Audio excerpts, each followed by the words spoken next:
90 எப்படி எழுதிக்கலாம் அப்படின்னா 3 × 10 எழுத முடியும். அதே மாதிரி √40 வந்து எப்படி எழுத முடியும்னா 4 × 10 எழுத முடியும். நம்மளுக்கு தெரியும் இது வந்து √90க்கு, இது வந்து √40க்கு. இப்போ இதை நம்ம எப்படி எழுதிக்கலாம், சாரி 9 × 10. இப்போ இதுல இருந்து 9 வந்து நம்ம ஸ்கொயர் விட்டு வெளியில் எடுத்தோம் அப்படின்னா 3 கிடைக்கும். 3 × √10.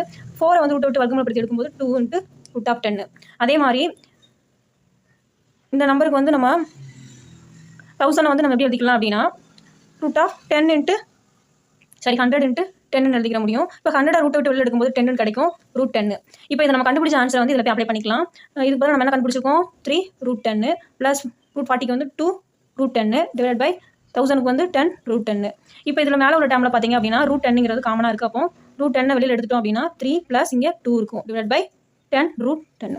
இப்போ √10 ரெண்டே ஆட் பண்ணும்போது 5 நம்பர்ஸ் முன்னாடி போட்டுக்கலாம். 5 10 √10 √10 கேன்சல் ஆயிடுச்சு. 4 5 5 2 10. அப்போ மீது என்ன இருக்குது 1/2. அப்போ இந்த சம்க்கான ஆன்சர் பார்த்தீங்க அப்படின்னா 1/2.